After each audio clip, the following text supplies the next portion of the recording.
ਲੋਕ ਪਾਣੀ ਪੀਣ ਲੱਗੇ ਗੱਲਾਂ ਕਰ ਰਹੇ ਨੇ, ਕਿਤੇ ਮਈਆਂ ਵਾਲੇ ਤੋਂ ਨਹੀਂ ਲੈਂਦਾ ਪਾਣੀ। ਤੁਸੀਂ ਰੈਲੀਆਂ ਤੇ ਲੈ ਜਾਓ ਲੋਕਾਂ ਨੂੰ, ਤੁਸੀਂ ਸ਼ਰਾਬਾਂ ਵੰਡੀ ਜਾਂਦੇ ਹੋ, ਤੁਸੀਂ ਭੁੱਕੀਆਂ ਵੰਡੀ ਜਾਂਦੇ ਹੋ, ਤੁਸੀਂ ਆਪਣੇ ਲੀਡਰਾਂ ਦੇ ਵੱਖਰੇ ਵੱਖਰੇ ਰੂਪ ਲੈ ਕੇ ਆਉਂਦੇ ਹੋ। ਕਦੇ ਕੋਈ ਕਹਿੰਦਾ ਮੈਂ ਫਲਾਣਾ ਲੈ ਆਂਦਾ, ਕੋਈ ਕਹਿੰਦਾ ਮੇਰੇ ਨਾਲ ਫਲਾਣਾ ਜੁੜ ਗਿਆ। ਇਹ ਚੀਜ਼ਾਂ ਲੈ ਆਓ, ਲਿਆਉਂਦੇ ਰਹਿੰਦੇ ਹੋ, ਤੁਸੀਂ ਆਪਣੇ ਕੰਮ ਕਰੀ ਗਏ, ਪਰ ਤੁਸੀਂ ਕਿਤੇ ਨਾ ਕਿਤੇ ਲੋਕਾਂ ਦੇ ਦਰਦ ਨੂੰ ਨਹੀਂ ਸਮਝਿਆ ਜੀ, ਤੁਸੀਂ ਲੋਕਾਂ ਦੀ ਅੰਦਰ ਦੀ ਪੀੜਾ ਨੂੰ ਨਹੀਂ ਸਮਝਿਆ।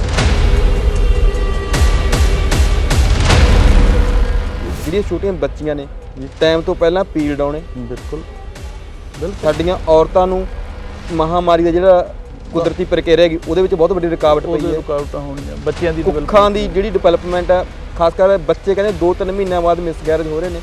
ਇੱਕ ਦਰਿਆ ਹੀ ਕਾਲਾ ਹੋਇਆ ਤੁਰਿਆ ਆਉਂਦਾ ਹੋਵੇ, ਕੀ ਇਦੋਂ ਵੱਧ ਕੋਈ ਹੋਰ ਟੈਸਟਿੰਗਾਂ ਦੀ ਲੋੜ ਹੈ? ਕੀ ਕੋਈ ਕਮੇਟੀਆਂ ਬਿਠਾਉਣ ਦੀ ਲੋੜ ਹੈ? ਕੀ ਕੋਈ ਮਤਲਬ ਅਗਲੇ ਹੋਰ ਅਧਿਐਨ ਕਰਨ ਦੀ ਲੋੜ ਹੈ? ਕਿ ਅਜਿਹੇ ਮਸਲਿਆਂ ਦੇ ਉੱਤੇ ਇਸ ਪੁਆਇੰਟ ਦੇ ਉੱਤੇ ਆ ਕੇ ਤਾਂ ਸਾਡੀ ਇੱਕ ਲਕੀਰ ਖਿੱਚੀ ਹੋਣੀ ਚਾਹੀਦੀ ਸੀ ਵੀ ਬਸ ਬਹੁਤ ਹੋ ਗਿਆ। ਨਾ ਹੈ ਵੀ ਆਹ ਗੱਲਾਂ ਜਿਹੜੀਆਂ ਹੈਗੀਆਂ ਸ਼ੱਕ ਤਾਂ ਪਾਉਂਦੀਆਂ ਵੀ ਜਿਹੜਾ ਆਹ ਨਾ ਜਿਹੜਾ ਮਤਲਬ, ਕਿਉਂਕਿ ਜਦੋਂ ਵੀ ਕੋਈ ਗੱਲ ਆਉਂਦੀ ਆ ਤੇ ਉਦੋਂ ਹੀ ਜਿਹੜਾ ਦਿੱਲੀ ਦਾ ਜਿਹੜਾ ਪ੍ਰਭਾਵ ਹੈ ਨਾ ਉਹ ਹਰੇਕ ਥਾਂ ਤੇ ਦਿੰਦਾ। ਹੁਣ ਐਂ ਕਿਵੇਂ ਅਸੀਂ ਉਹਨੂੰ ਮਤਲਬ ਛੱਡ ਦਿਆਂਗੇ? ਅਸੀਂ ਤਾਂ ਉਹਦੇ ਨਾਲ ਗੱਲਬਾਤ ਰੱਖਾਂਗੇ, ਰਾਬਤਾ ਰੱਖਾਂਗੇ, ਹਰੇਕ ਸਮੱਸਿਆ ਉਸੇ ਕੋਲ ਹੀ ਲੈ ਕੇ ਜਾਵਾਂਗੇ। ਆ ਫੜਾ ਫੜਾਈਆਂ, ਪੁਲਿਸ ਦੀਆਂ ਡਾਂਗਾਂ, ਪਰਚੇ ਕਰਨਾ, ਇਹਨਾਂ ਚੀਜ਼ਾਂ ਦੀ ਤਾਂ ਉਹ ਦੂਸਰੀ ਰਵਾਇਤੀ ਪੋਲਿਟਿਕਸ ਤਾਂ ਇਹ ਕੰਮ ਕਰ ਸਕਦੀ ਸੀ, ਕਿਉਂਕਿ ਉਹ ਤਾਂ ਕੰਮ ਹੀ ਇਸ ਵਿਸ਼ੇ ਤੇ ਕਰਦੇ ਸੀ। ਉਹ ਤਾਂ ਕਹਿੰਦੇ ਸੀ ਕਿ ਇਹ ਗੱਲਾਂ ਨੂੰ ਮਤਲਬ ਇਹਨਾਂ ਦੀ ਹਮਾਇਤ ਕਰਦੇ ਸੀ। ਪਰ ਇਹ ਤਾਂ ਹੁਣ ਤਾਂ ਨਹੀਂ ਨਾ ਚਾਹੀਦੀਆਂ। ਸਾਂਝੇ ਮੋਰਚੇ ਦੀ ਮੰਗ ਹੈ ਕਿ ਫੈਕਟਰੀ ਬੰਦ ਹੋਵੇ, ਦੂਸਰੇ ਪਾਸੇ ਜਾਂਚ ਕਮੇਟੀਆਂ ਬਣਾਈਆਂ ਜਾ ਰਹੀਆਂ ਨੇ। ਸੱਚ ਜਿਹੜਾ ਹੈਗਾ ਉਹ ਓਬੜ ਖੋਬੜ ਰਸਤਿਆਂ ਦੇ ਵਿੱਚ ਕਈ ਵਾਰੀ ਪਿੱਛੇ ਤਾਂ ਰਹਿ ਜਾਂਦਾ, ਪਰ ਖਤਮ ਨਹੀਂ ਹੁੰਦਾ। ਜਿਹੀਆਂ ਰਿਪੋਰਟਾਂ ਮਤਲਬ ਠੀਕ ਆਉਂਦੀਆਂ ਨੇ ਤਾਂ ਫਿਰ ਉਹ ਕਿਹੜੇ ਕਾਰਨ ਹੈ ਜਿਹੜੇ ਪੰਜਾਬ ਨੂੰ ਬਿਮਾਰ ਕਰੀ ਬੈਠੇ ਆ? ਫਿਰ ਉਹ ਕਿਹੜੇ ਕਾਰਨ ਹੈ ਜਿਨ੍ਹਾਂ ਦੇ ਨਾਲ ਮਤਲਬ ਪਾਣੀਆਂ ਦੇ ਰੰਗ ਬਦਲ ਗਏ?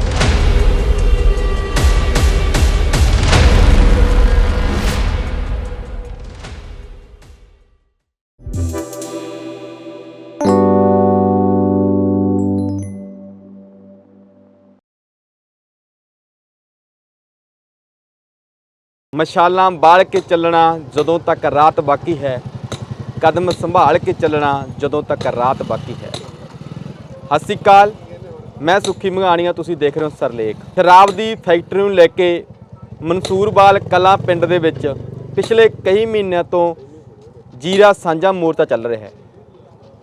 ਮਾਲਬਰੋਜ ਫੈਕਟਰੀ ਦੇ ਅੱਗੇ ਲੈ ਕੇ ਇਸ ਮੋਰਚੇ ਨੂੰ ਬਹੁਤ ਸਾਰੇ ਬੁੱਧੀਜੀਵੀ, ਬਹੁਤ ਸਾਰੇ ਕਿਸਾਨ, ਬਹੁਤ ਸਾਰੀਆਂ ਔਰਤਾਂ ਅਗਵਾਈ ਕਰ ਰਹੀਆਂ ਨੇ। ਜ਼ੀਰਾ ਦੇ ਖੇਤਰ ਦੇ ਆਲੇ ਦੁਆਲੇ ਦੇ ਲੋਕ ਬਹੁਤ ਸਾਰੀਆਂ ਵੀਡੀਓਜ਼ ਰਾਹੀਂ ਤੁਸੀਂ ਸੁਣ ਵੀ ਲਿਆ ਕਿ ਕੀ ਸੰਤਾਪ ਭੋਗ ਰਹੇ ਨੇ। ਮੇਰੇ ਨਾਲ ਗੱਲਬਾਤ ਕਰਨ ਦੇ ਲਈ ਹਾਜ਼ਰ ਨੇ ਡਾਕਟਰ ਹਰਿੰਦਰ ਸਿੰਘ ਜੀਰਾ, ਖੇਤੀਬਾੜੀ ਮਾਹਰ ਨੇ, ਸਮਾਜ ਸੇਵੀ ਨੇ। ਕਰਦੇ ਹਾਂ ਗੱਲਬਾਤ। ਡਾਕਟਰ ਸਾਹਿਬ ਸਤਿ ਸ਼੍ਰੀ ਅਕਾਲ। ਸਤਿ ਸ਼੍ਰੀ ਅਕਾਲ ਜੀ। ਹਾਂ ਡਾਕਟਰ ਸਾਹਿਬ, ਬਹੁਤ ਚਿਰ, ਕਾਫੀ ਸਮਾਂ ਪਹਿਲਾਂ ਦੀ ਗੱਲ ਹੈ ਕਿ ਤੁਸੀਂ ਇੱਕ ਵਾਰੀ ਸ਼ਾਇਦ ਵਿਧਾਨ ਸਭਾ ਜੋ ਸੈਸ਼ਨ ਹੋਇਆ ਸੀ ਜੀ ਤੁਸੀਂ ਬੋਤਲ ਲੈ ਕੇ ਗਏ ਸੀਗੇ। ਹਾਂਜੀ ਮੈਂ ਪੁੱਛਣਾ ਚਾਹਾਂਗੇ 2006 'ਚ ਫੈਕਟਰੀ ਲੱਗਦੀ ਹੈ ਜੀ, ਕਦੋਂ ਲੋਕਾਂ ਨੂੰ ਅਹਿਸਾਸ ਹੁੰਦਾ ਪਹਿਲੀ ਵਾਰੀ ਵੀ ਯਾਰ ਇਹ ਫੈਕਟਰੀ ਜਾਂ ਪਾਣੀ ਹੈ ਜਿਹੜਾ ਅੱਗੋਂ ਮਿੱਟੀ ਪਾਣੀ ਸਾਡਾ ਸਭ ਪ੍ਰਦੂਸ਼ਿਤ ਕਰ ਰਿਹਾ? ਦੇਖੋ, ਸਵਾਲ ਤੁਹਾਡਾ ਬਹੁਤ ਵਧੀਆ ਹੈ। ਇਹ ਸਾਰੀ ਗੱਲ ਕਲੀਅਰ ਹੋਣੀ ਚਾਹੀਦੀ ਹੈ, ਪਰ ਇਹਦੇ ਨਾ ਪਿਛੋਕੜ ਦੇ ਵਿੱਚ ਵੀ ਕੁਝ ਗੱਲਾਂ ਪਈਆਂ ਨੇ। ਅਸਲ ਦੇ ਵਿੱਚ ਕੀ ਹੈ ਕਿ ਫੈਕਟਰੀ ਕਿਸੇ ਵੀ ਕਿਸਮ ਦੀ ਹੋਵੇ, ਕਿਤੇ ਵੀ ਲੱਗੇ, ਠੀਕ ਹੈ, ਫੈਕਟਰੀ ਦੀ ਵਜ੍ਹਾ ਦੇ ਨਾਲ ਉਸ ਨੇੜੇ ਤੇੜੇ ਦੇ ਇਲਾਕੇ ਦੇ ਵਿੱਚ ਕੁਛ ਨਾ ਕੁਛ ਡਿਸਟਰਬੈਂਸ ਤਾਂ ਹੁੰਦੀ ਹੈ। ਆਮ ਫੈਕਟਰੀਆਂ ਦੀ ਮਤਲਬ ਜਿਹੜੀਆਂ ਬਹੁਤ ਜ਼ਿਆਦਾ ਜਿਵੇਂ ਮਤਲਬ ਜਿਹੜੀਆਂ ਹੈਗੀਆਂ এনवायरमेंट ਫਰੈਂਡਲੀ ਕੁਝ ਇਦਾਂ ਦੇ ਯੂਨਿਟਸ ਹੁੰਦੇ ਆ ਜਿਨ੍ਹਾਂ ਦੇ ਵਿੱਚ ਬਿਲਕੁਲ ਹੀ ਨਹੀਂ ਪ੍ਰੋਬਲਮ ਆਉਂਦੀ। ਨਹੀਂ, ਜ਼ਿਆਦਾਤਰ ਦੇ ਵਿੱਚ ਕੁਛ ਨਾ ਕੁਛ ਪ੍ਰੋਬਲਮ ਤਾਂ ਆਉਂਦੀ ਹੈ ਜੀ। ਇਹ ਅਕਸਰ ਹੀ ਦੇਖਣ ਨੂੰ ਮਿਲਦਾ ਹੈ ਜੀ। ਔਰ ਇਹ ਮਤਲਬ ਜਿਹੜੀ ਇਸ ਇਲਾਕੇ ਦੇ ਵਿੱਚ, ਇਸ ਏਰੀਏ ਦੇ ਵਿੱਚ ਤੁਸੀਂ ਦੇਖਿਆ ਹੋਣਾ ਕਿ ਤਲਵੰਡੀ ਭਾਈ ਦੇ ਵਿੱਚ ਇੱਕ ਨਾ ਸਾਡੇ ਛੋਟੀ ਜੀ ਇੰਡਸਟਰੀ ਹੈ ਜਿਹੜੀ ਆ ਖੇਤੀਬਾੜੀ ਦੇ ਸੰਦ ਸੁੰਦ ਬਣਾਉਣ ਵਾਲੀ। ਅਦਰਵਾਈਜ਼ ਸਾਡੇ ਇਸ ਇਲਾਕੇ ਦੇ ਵਿੱਚ ਸਵਾਏ ਮਤਲਬ ਸ਼ੈਲਰਾਂ ਤੋਂ ਹੋਰ ਕੋਈ ਇੰਡਸਟਰੀ ਨਹੀਂ ਸੀਗੀ ਜੀ। ਔਰ ਇਹ ਇੰਡਸਟਰੀ ਆਉਂਦੀ ਹੈ ਜਦੋਂ ਤੇ ਲੋਕਾਂ ਨੂੰ ਮਤਲਬ ਇੱਕ ਪਾਸੇ ਤਾਂ ਚਲੋ ਲੋਕਾਂ ਨੂੰ ਇਦਾਂ ਵੀ ਹੁੰਦਾ ਵੀ ਮਤਲਬ ਏਰੀਏ ਦੇ ਵਿੱਚ ਇੰਡਸਟਰੀ ਆਈ ਹੈ ਤੇ ਕੁਝ ਰੁਜ਼ਗਾਰ ਮਿਲੇਗਾ, ਕੁਝ, ਕਿਉਂਕਿ ਸਾਰੇ ਐਂਗਲਾਂ ਤੋਂ ਦੇਖਿਆ ਜਾਂਦਾ ਜੀ। ਪਰ ਮਤਲਬ ਉਸ ਵੇਲੇ ਦਾ ਕੁਝ ਮਤਲਬ ਉਦੋਂ ਦੀਆਂ ਟੈਕਨੀਕਸ ਲਾ ਲਓ, ਵੈਸੇ ਤਾਂ ਇਹ ਬਹੁਤੀ ਪੁਰਾਣੀ ਗੱਲ ਨਹੀਂ ਹੈਗੀ, ਪਰ ਫਿਰ ਵੀ ਮਤਲਬ ਜਿਹੜੇ ਨਾਲੋਂ ਨਾਲ ਹੀ ਜਿਸ ਤਰ੍ਹਾਂ ਫੈਕਟਰੀ ਦੀ ਸਵਾਹ ਤੋਂ ਤੰਗ ਹੋਣਾ, ਜੀ ਨੇੜੇ ਤੇੜੇ ਦੇ ਪਿੰਡਾਂ ਦਾ ਟ੍ਰੈਫਿਕ ਤੋਂ ਦੀ ਵਜ੍ਹਾ ਦੇ ਨਾਲ ਪ੍ਰੋਬਲਮਸ ਆਉਣੀਆਂ, ਸਵਾਹ ਪੈਣੀ, ਪੱਠਿਆਂ ਦੇ ਉੱਪਰ ਸਵਾਹ ਪੈ ਜਾਣੀ, ਔਰ ਹੋਰ ਸਮੈਲ ਇੱਕ ਜਿਹੜੀ ਸੀ। ਇਹ ਫੈਕਟਰੀ ਜਦੋਂ ਤੋਂ ਹੋਂਦ 'ਚ ਆਈ ਹੈ ਉਦੋਂ ਤੋਂ ਲੈ ਕੇ ਹੀ ਇੱਕ ਇਲਾਕੇ ਦੇ ਵਿੱਚ ਨਾ ਇੱਕ ਇਹ ਸਮੱਸਿਆ ਇਹਦੀ ਪਹਿਲੇ ਦਿਨ ਤੋਂ ਰਹੀ ਸੀ ਕਿ ਇਹਦੀ ਸਮੈਲ ਜਿਹੜੀ ਸੀ ਨਾ, ਜਿਸ ਪਾਸੇ ਨੂੰ ਹਵਾ ਜਾਂਦੀ ਸੀ ਉਸ ਪਾਸੇ ਨੂੰ 8-8 10-10 12-12 ਕਿਲੋਮੀਟਰ ਤੱਕ ਜਿਹੜੀ ਇਹਦੀ ਸਮੈਲ ਸੀ, ਬੰਦਾ ਬਾਹਰ ਬੈਠ ਕੇ ਨਾ ਘਰ ਦੇ ਵਿੱਚ ਆਪਣੇ 'ਚ ਖਾਣਾ ਨਹੀਂ ਖਾ ਸਕਦਾ ਸੀ। ਇਹ 2-3 ਸਮੱਸਿਆਵਾਂ ਤਾਂ ਉਦੋਂ ਤੋਂ ਹੀ ਸੀਗੀਆਂ। ਕਦੋਂ ਤੋਂ? ਕਿ ਲਗਭਗ ਲੱਗਣ ਵੇਲੇ ਤੋਂ ਜੀ, ਜਦੋਂ ਤੋਂ ਸ਼ੁਰੂ ਹੋਈ ਹੈ ਫੈਕਟਰੀ। ਫਿਰ ਕੀ ਹੁੰਦਾ ਹੈ ਕਿ ਹੌਲੀ ਹੌਲੀ ਮਤਲਬ ਜਿਹੜਾ ਹੈਗਾ ਕਿ ਇਹ ਜਿਹੜਾ ਫੈਕਟਰੀ ਦਾ ਜਿਹੜਾ ਪਾਣੀ ਸੀਗਾ, ਮਤਲਬ ਪਾਣੀ ਪਿਛਲੇ ਪਾਸੇ ਖੰਡ ਮਿੱਲ ਹੈ ਤੇ ਖੰਡ ਮਿੱਲ ਦੇ ਏਰੀਏ ਦੇ ਵਿੱਚ ਫੈਕਟਰੀ ਦਾ ਪਾਣੀ ਪੈਂਦਾ ਸੀ ਤੇ ਉਹਦੇ ਨਾਲ ਦਰਖਤਾਂ ਦਾ ਨੁਕਸਾਨ ਹੋਣਾ ਤੇ ਉਹਦੀ ਪਾਉਂਡਿੰਗ ਹੋ ਜਾਣੀ, ਪਾਣੀ ਦੀ ਛੱਪੜ ਲੱਗ ਜਾਣੇ ਤੇ ਉਸ ਗੱਲ ਦਾ ਵੀ ਨੋਟਿਸ ਹੋਇਆ ਇਲਾਕੇ ਦੇ ਵਿੱਚ। ਉਦੋਂ ਅਸੀਂ ਵੀ ਇਹਨਾਂ ਨਾਲ ਫੈਕਟਰੀ ਦੀ ਮੈਨੇਜਮੈਂਟ ਨਾਲ ਵੀ ਗੱਲਬਾਤ ਕੀਤੀ, ਜ਼ੀ ਮੀਡੀਆ ਦੇ ਉੱਪਰ ਨਿਊਜ਼ਸ ਦੇ ਵਿੱਚ ਵੀ ਸਟੋਰੀਜ਼ ਬਣੀਆਂ ਤੇ ਉਹ ਮਤਲਬ ਜਿਹੜੇ ਸੀਗੇ ਇਹ ਸਟੈਪ ਬਾਈ ਸਟੈਪ ਕਦੇ ਫੈਕਟਰੀ ਨੇ ਵੀ ਕੋਈ ਉਪਰਾਲਾ ਕਰ ਲਿਆ ਵੀ ਉਹਦਾ ਹੱਲ ਕਰ ਲਿਆ, ਕੁਛ ਨਾ ਕਰ ਲਿਆ। ਇਸ ਤਰ੍ਹਾਂ ਨਾਲ ਕਰਕੇ ਇਸ ਫੈਕਟਰੀ ਦਾ ਇਤਿਹਾਸ ਹੈ ਪਿਛਲਾ ਇਸ ਇਲਾਕੇ ਦੇ ਵਿੱਚ। ਪਰ ਜਿਹੜਾ ਪਿਛਲੇ ਸਾਲ ਯਕਦਮ ਜਦੋਂ ਮਤਲਬ ਇੱਕੇ ਪਿੰਡ ਦੇ ਇੰਨੇ ਪਸ਼ੂਆਂ ਦਾ ਮਰ ਜਾਣਾ ਜਿਹੜਾ ਸੀਗਾ, ਉਹ ਇੱਕ ਆਪਣੇ ਆਪ ਦੇ ਵਿੱਚ ਬੜੀ ਵਿਲੱਖਣ ਸੀ।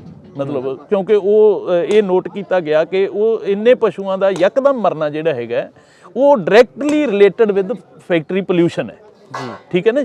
ਸੋ ਇੱਕ ਇਹ ਹੋਇਆ ਔਰ ਉਸ ਤੋਂ ਬਾਅਦ ਫਿਰ ਜਿਹੜਾ ਹੈਗਾ ਇਹ ਸਾਲ ਜਿਹੜਾ ਹੈਗਾ ਭਗਤ ਬਾਬਾ ਦੁਨੀ ਚੰਦ ਜੀ ਦੀ ਸਮਾਧ ਦੇ ਉੱਪਰ ਜਿਹੜਾ ਪਾਣੀ ਦਾ ਥੱਲੇ ਧਰਤੀ ਹੇਠਲੇ ਪਾਣੀ ਦਾ ਬੋਰ ਦੇ ਰਾਹੀਂ ਨਿਕਲਣਾ, ਉਹਦੇ ਵਿੱਚੋਂ ਸਮੈਲ ਆਉਣੀ, ਉਹ ਰੰਗਦਾਰ ਸੀ ਔਰ ਸਮੈਲ ਵੀ ਇਸ ਤਰ੍ਹਾਂ ਦੀ ਕਿ ਮਤਲਬ ਯਕਦਮ ਲੋਕਾਂ ਨੂੰ ਨੋਟਿਸ ਹੋਇਆ ਵੀ ਇਹ ਤਾਂ ਲਾਹਣ ਵਰਗਾ ਪਾਣੀ। ਸੋ ਇਹ ਸਾਰੀਆਂ ਗੱਲਾਂ ਇਹਦੇ ਪਿਛੋਕੜ ਦੇ ਵਿੱਚ ਜੁੜੀਆਂ ਨੇ ਅੱਜ ਦੇ ਅੰਦੋਲਨ ਦੇ।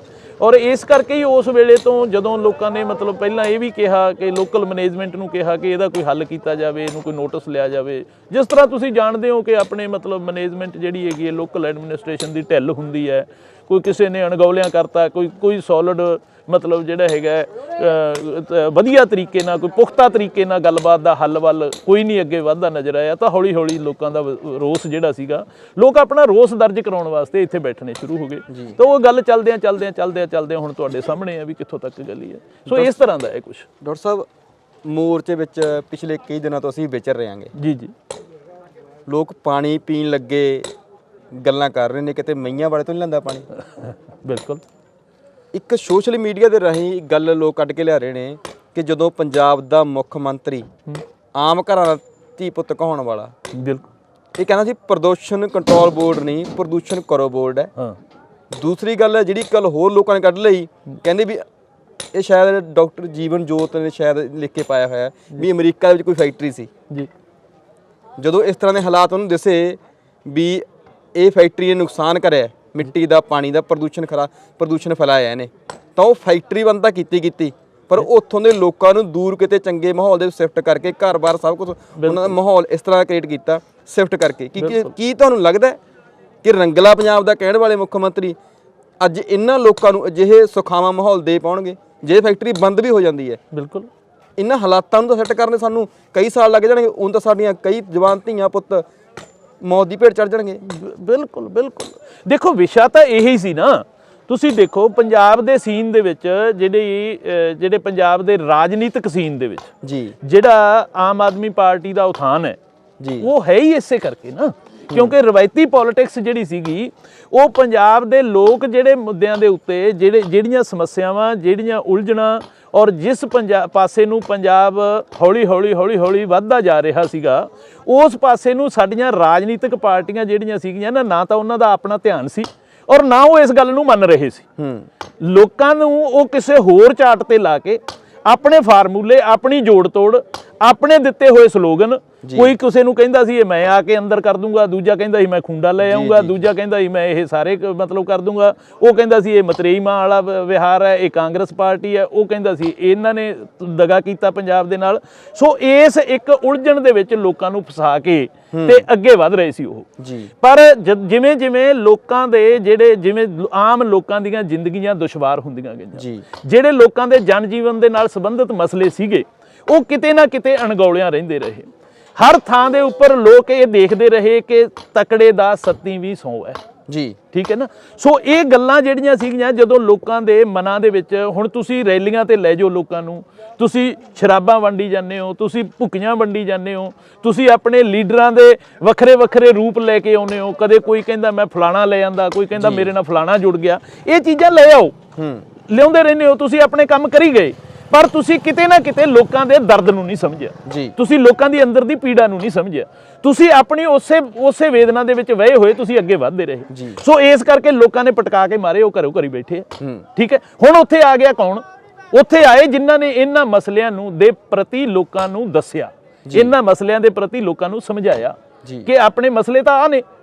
ਠੀਕ ਹੈ, ਲੋਕਾਂ ਨੂੰ ਵੀ ਲੱਗਿਆ ਵੀ ਬਿਲਕੁਲ ਸਹੀ ਗੱਲ ਹੈ। ਔਰ ਸਭ ਤੋਂ ਵੱਡੀ ਗੱਲ ਕਿ ਬਸੰਤੀ ਰੰਗ ਬੰਨ ਕੇ ਦੱਸਿਆ, ਖੜਕਲ ਕਲਾਂ ਤੋਂ ਸ਼ੁਰੂ ਕੀਤੀ ਹਰੇਕ ਗੱਲ, ਤੇ ਲੋਕਾਂ ਨੂੰ ਵਿਸ਼ਵਾਸ ਵੀ ਵੱਧ ਗਿਆ। ਦੋ ਹੀ ਗੱਲਾਂ ਹੁੰਦੀਆਂ ਨੇ ਨਾ, ਇੱਕ ਤਾਂ ਲੋਕਾਂ ਦੇ ਮਸਲਿਆਂ ਦੇ ਪ੍ਰਤੀ ਲੋਕਾਂ ਨੂੰ ਜਾਗਰੂਕ ਕਰਨਾ, ਤੇ ਦੂਜਾ ਉਹਦੇ ਪ੍ਰਤੀ ਵਿਸ਼ਵਾਸ ਦਿਵਾਉਣਾ ਕਿ ਇਹਦਾ ਹੱਲ ਮੈਂ ਕਰੂੰਗਾ। ਉਹ ਹੱਲ ਵਿਸ਼ਵਾਸ ਦਿਵਾਤਾ, ਜਿਹੜਾ ਵਿਸ਼ਵਾਸ ਦਿਵਾਉਣ ਵਾਸਤੇ ਕੰਮ ਆ ਗਈ ਭਗਤ ਸਿੰਘ ਦੀ ਪੱਗ ਤੇ ਭਗਤ ਸਿੰਘ ਦਾ ਪਿੰਡ। ਠੀਕ ਹੈ, ਤੇ ਮਸਲਾ ਤਾਂ ਲੋਕਾਂ ਦਾ ਸੀਗਾ ਹੀ ਸੀਗਾ। ਸੋ ਇਸ ਕਰਕੇ ਲੋਕਾਂ ਨੇ ਭਾਈ ਸਾਰੇ ਭਾਂਡੇ ਭਰਤੇ।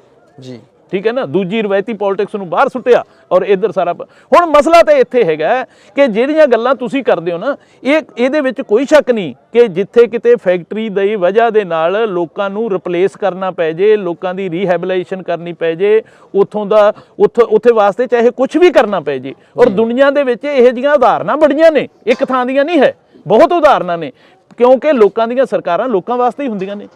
ਠੀਕ ਹੈ, ਇਹ ਕੋਈ ਅਲੋਕਾਰ ਗੱਲ ਤਾਂ ਹੈ ਨਹੀਂ ਗੀ, ਪਰ ਗੱਲ ਇਹ ਹੈ ਕਿ ਸਾਡੇ ਵਿੱਚ ਕਿੰਨੀ ਕੁ ਭਾਵਨਾ ਹੈ ਕਿ ਅਸੀਂ ਇਹਨਾਂ ਗੱਲਾਂ ਨੂੰ ਸਮਝਦੇ ਹਾਂ। ਜੇ ਸਾਡੀਆਂ ਸਰਕਾਰਾਂ ਜਿਹੜੀ ਸਪੀਡ ਦੇ ਨਾਲ ਅਸੀਂ ਹੁਣ ਚੱਲ ਰਹੇ ਹਾਂ, ਤੁਰ ਰਹੇ ਹਾਂ, ਜੇ ਅਸੀਂ ਵਾਕਿਆ ਹੀ ਆਪਣੇ ਵਾਅਦਿਆਂ ਦੇ ਪ੍ਰਤੀ ਵਫਾਦਾਰ ਹਾਂ, ਜੇ ਅਸੀਂ ਵਾਕਿਆ ਹੀ ਇਹ ਵਾਅਦੇ ਪੂਰੇ ਕਰਨੇ ਆ ਜਿਹੜੇ ਕਰਕੇ ਗਏ ਆ ਲੋਕਾਂ ਨਾਲ, ਜੇ ਇਹਨਾਂ ਸਮੱਸਿਆਵਾਂ ਨੂੰ ਸੱਚਮੁੱਚ ਹੀ ਅਸੀਂ ਸਮੱਸਿਆਵਾਂ ਸਮਝਦੇ ਹਾਂ, ਜੇ ਤਾਂ ਇਹ ਵੋਟਾਂ ਲੈਣ ਵਾਸਤੇ ਸੀ ਤਾਂ ਗੱਲ ਵੱਖਰੀ ਹੈ, ਜੇ ਵਾਕਿਆ ਹੀ ਸੱਚਮੁੱਚ ਇਹਨਾਂ ਸਮੱਸਿਆਵਾਂ ਨੂੰ ਆਮ ਜਨ ਜੀਵਨ ਦੀਆਂ ਸਮੱਸਿਆਵਾਂ ਸਮਝਦੇ ਆ, ਤਾਂ ਫਿਰ ਤੁਹਾਨੂੰ ਇਸ ਪਾਸੇ ਤੁਰਨ ਦੀ ਜਿਹੜੀ ਤੁਹਾਡੀ ਭਾਈ ਗਤੀ ਹੈ ਨਾ, ਉਹ ਬੜੀ ਸਲੋ ਹੈ। ਉਹ ਅਜੇ ਕਿਸੇ ਪਾਸੇ ਕੋਈ ਦਿਸਦੀ ਨਹੀਂ ਹੈ ਕੁਝ ਕਰਦੀ। ਜੇਕਰ ਇੱਕ ਫੈਕਟਰੀ ਦੇ ਉੱਤੇ ਮਸਲੇ ਦੇ ਹੱਲ ਕਰਨ ਵਾਸਤੇ ਜੇ ਇਸ ਤਰੀਕੇ ਦਾ ਮਤਲਬ ਚੱਲੂਗਾ ਕੰਮ ਕਿ ਸਾਰੇ ਪੰਜਾਬ ਦੇ ਲੋਕਾਂ ਨੂੰ ਆਪਣੀਆਂ ਮਤਲਬ ਰਜਾਈਆਂ ਚੱਕ ਕੇ ਉੱਥੇ ਆ ਕੇ ਬੈਠਣਾ ਪਊਗਾ, ਟੈਂਟ ਲਾਉਣੇ ਪੈਣਗੇ, ਲੰਗਰ ਲਾਉਣੇ ਪੈਣਗੇ, ਤਾਂ ਫਿਰ ਅਸੀਂ ਪੂਰਾ ਪੰਜਾਬ ਰੰਗਲਾ ਕਦੋਂ ਬਣਾਵਾਂਗੇ? ਸੋ ਇਹ ਸਵਾਲ ਤਾਂ ਹੈਗੇ ਨੇ।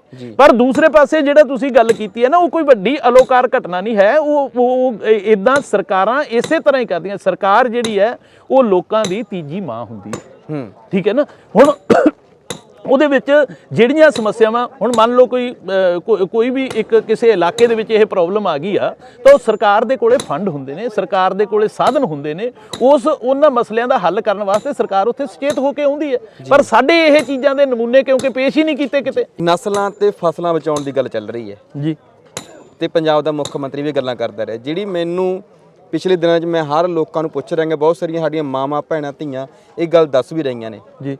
ਬੇਸ਼ੱਕ ਪਾਣੀ ਪੋਲਿਊਟ ਹੋਇਆ, ਸਾਡਾ ਪਾਣੀ, ਹਵਾ, ਸਾਡੀ ਮਿੱਟੀ ਖਰਾਬ ਹੋਈ ਹੈ, ਪਰ ਸਭ ਤੋਂ ਭਿਆਨਕ ਗੱਲ ਜਿਹੜੀ ਮੈਨੂੰ ਲੱਗੀ ਉਹ ਇਹ ਹੈ ਵੀ ਜਦੋਂ ਨਸਲਾਂ ਬਚਾਉਣ ਦੀ ਗੱਲ ਕਰਦੇ, ਸਾਡੀਆਂ ਜਿਹੜੀਆਂ ਛੋਟੀਆਂ ਬੱਚੀਆਂ ਨੇ ਟਾਈਮ ਤੋਂ ਪਹਿਲਾਂ ਪੀਰੀਅਡ ਆਉਣੇ, ਬਿਲਕੁਲ ਸਾਡੀਆਂ ਔਰਤਾਂ ਨੂੰ ਮਹਾਮਾਰੀ ਦਾ ਜਿਹੜਾ ਕੁਦਰਤੀ ਪ੍ਰਕਿਰਿਆ ਹੈਗੀ ਉਹਦੇ ਵਿੱਚ ਬਹੁਤ ਵੱਡੀ ਰੁਕਾਵਟ ਪਈ ਹੈ। ਰੁਕਾਵਟਾਂ ਹੋਣੀਆਂ ਬੱਚਿਆਂ ਦੀ, ਕੁੱਖਾਂ ਦੀ ਜਿਹੜੀ ਡਿਵੈਲਪਮੈਂਟ ਹੈ, ਖਾਸ ਕਰ ਬੱਚੇ ਕਹਿੰਦੇ 2-3 ਮਹੀਨਿਆਂ ਬਾਅਦ ਮਿਸਕੈਰੇਜ ਹੋ ਰਹੇ ਨੇ। ਬਿਲਕੁਲ ਇਸ ਵਰਤਾਰੇ ਨੂੰ ਕਿਵੇਂ ਦੇਖਦੇ? ਇਹ ਮੈਨੂੰ ਲੱਗਦਾ ਵੀ ਇਹ ਚੀਜ਼ ਨੂੰ ਪਹਿਲਾਂ ਉਭਾਰਨ ਦੀ ਲੋੜ ਹੈ, ਇਹਦਾ ਛੇਤੀ ਹੱਲ ਕਰਨ ਦੀ ਲੋੜ ਹੈ।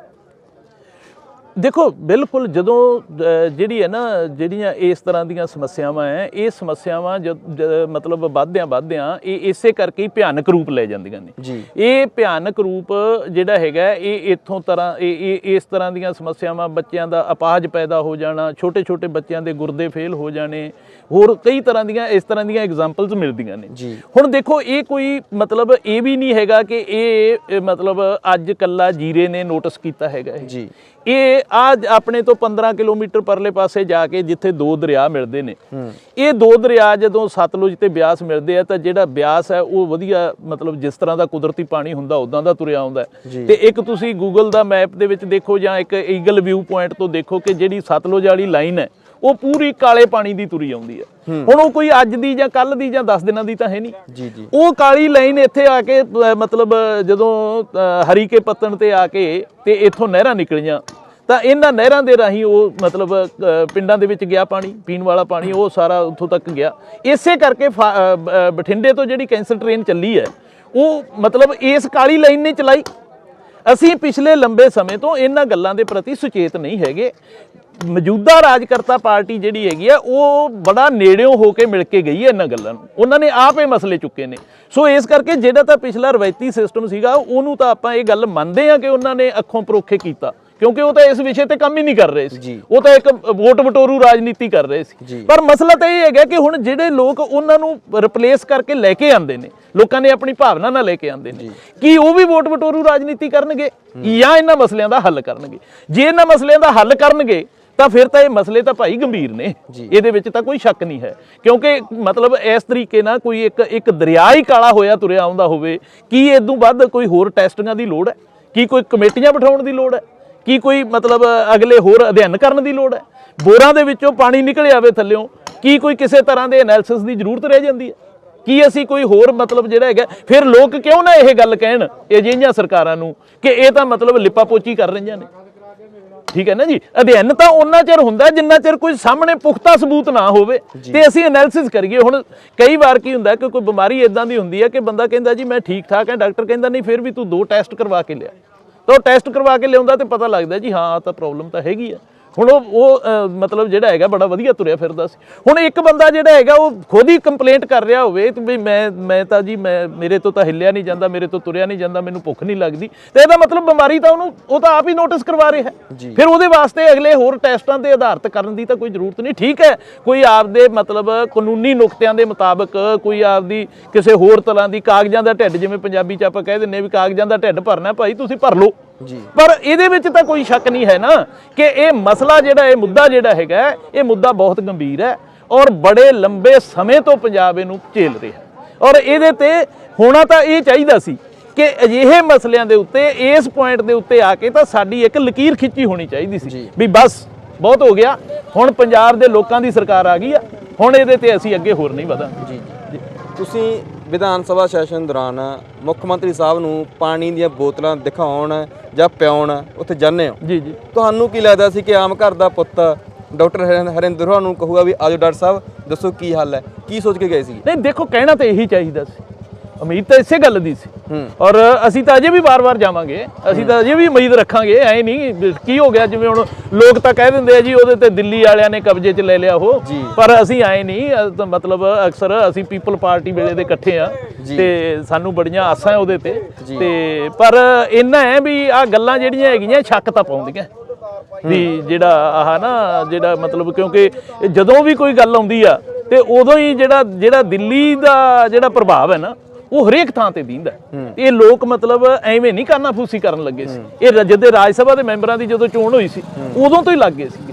ਉਹ ਗੱਲਾਂ ਤਾਂ ਦਿਸਦੀਆਂ ਨੇ, ਪਰ ਗੱਲ ਇਹ ਹੈ ਭਾਈ ਆਪਦਾ ਮੁੱਖ ਮੰਤਰੀ ਹੈ, 5 ਸਾਲਾਂ ਵਾਸਤੇ ਚੁਣਿਆ, ਹੁਣ ਐਂ ਕਿਵੇਂ ਅਸੀਂ ਉਹਨੂੰ ਮਤਲਬ ਛੱਡ ਦਿਆਂਗੇ? ਅਸੀਂ ਤਾਂ ਉਹਦੇ ਨਾਲ ਗੱਲਬਾਤ ਰੱਖਾਂਗੇ, ਰਾਬਤਾ ਰੱਖਾਂਗੇ, ਹਰੇਕ ਸਮੱਸਿਆ ਉਸੇ ਕੋਲ ਹੀ ਲੈ ਕੇ ਜਾਵਾਂਗੇ, ਉਹਦੇ ਤੋਂ ਹੱਲ ਵੀ ਕਰਵਾਵਾਂਗੇ ਜਿੰਨੀ ਦੇਰ ਤੱਕ ਉਹ ਇਹ ਆਪ ਨਹੀਂ। ਜੇਕਰ ਉਹਨਾਂ ਨੂੰ ਕੋਈ ਲੱਗਦਾ ਹੈ ਕਿ ਉਹਨਾਂ ਦੇ ਮਤਲਬ ਉੱਤੇ ਕੋਈ ਹੋਰ ਚੀਜ਼ ਭਾਰੂ ਪੈ ਰਹੀ ਹੈ ਜਾਂ ਕੁਝ ਹੋਰ ਹੈ ਤਾਂ ਉਹ ਆਪਣੇ ਆਪ ਦੱਸਣਗੇ, ਪਰ ਜ਼ਿੰਮੇਵਾਰੀ ਤਾਂ ਉਹਨਾਂ ਦੀ ਹੈ ਨਾ। ਇਸ ਕਰਕੇ ਪਾਣੀ ਦੀਆਂ ਬੋਤਲਾਂ ਲੈ ਕੇ ਜਾਈਏ ਜਾਂ ਕੋਈ ਹੋਰ ਸਮੱਸਿਆ ਲੈ ਕੇ ਜਾਈਏ, ਜਾਣਾ ਤਾਂ ਸਾਨੂੰ ਆਪਣੇ ਮੁੱਖ ਮੰਤਰੀ ਕੋਲੇ ਹੀ ਪੈਣਾ ਤੇ ਪਰ ਇੰਨੀ ਕੁ ਗੱਲ ਜ਼ਰੂਰ ਹੈ, ਤੁਹਾਡੇ ਰਾਹੀਂ ਬੇਨਤੀ ਕਰ ਦਿੰਦੇ ਆ ਵੀ ਐਂ ਗਿਆਨ ਨੂੰ ਪੁਲਿਸ ਨੂੰ ਨਾ ਫੜਿਆ ਕਰੋ, ਸਾਨੂੰ ਉਹ ਗੱਲਬਾਤ ਕਰ ਲਓ। ਜਿਹੜਾ ਵੀ ਕੋਈ ਜਾਂਦਾ, ਕੋਈ ਇਕੱਲਾ ਮੈਂ ਇਕੱਲੇ ਨੇ ਕੋਈ ਜੁਮਾ ਨਹੀਂ ਲਿਆ, ਪੰਜਾਬ ਦੇ ਵਿੱਚੋਂ ਕੋਈ ਵੀ ਲੋਕ ਆ ਹੁਣ ਇੱਥੇ ਆ ਕੇ ਬੈਠੇ ਨੇ, ਆਪਦਾ ਦਰਦ ਹੀ ਦੱਸਣ ਆਏ ਨੇ ਨਾ, ਤਾਂ ਉਹਨਾਂ ਦਾ ਦਰਦ ਸੁਣਿਆ ਜਾਵੇ। ਆ ਫੜਾਈਆਂ, ਪੁਲਿਸ ਦੀਆਂ ਡਾਂਗਾਂ, ਪਰਚੇ ਕਰਨਾ, ਇਹਨਾਂ ਚੀਜ਼ਾਂ ਦੀ ਤਾਂ ਉਹ ਦੂਸਰੀ ਰਵਾਇਤੀ ਪੋਲਿਟਿਕਸ ਦਾ ਇਹ ਕੰਮ ਕਰ ਸਕਦੀ ਸੀ, ਕਿਉਂਕਿ ਉਹ ਤਾਂ ਕੰਮ ਹੀ ਇਸ ਵਿਸ਼ੇ ਤੇ ਕਰਦੇ ਸੀ। ਉਹ ਤਾਂ ਕਹਿੰਦੇ ਸੀ ਕਿ ਇਹ ਗੱਲਾਂ ਨੂੰ ਮਤਲਬ ਇਹਨਾਂ ਦੀ ਹਮਾਇਤ ਕਰਦੇ ਸੀ,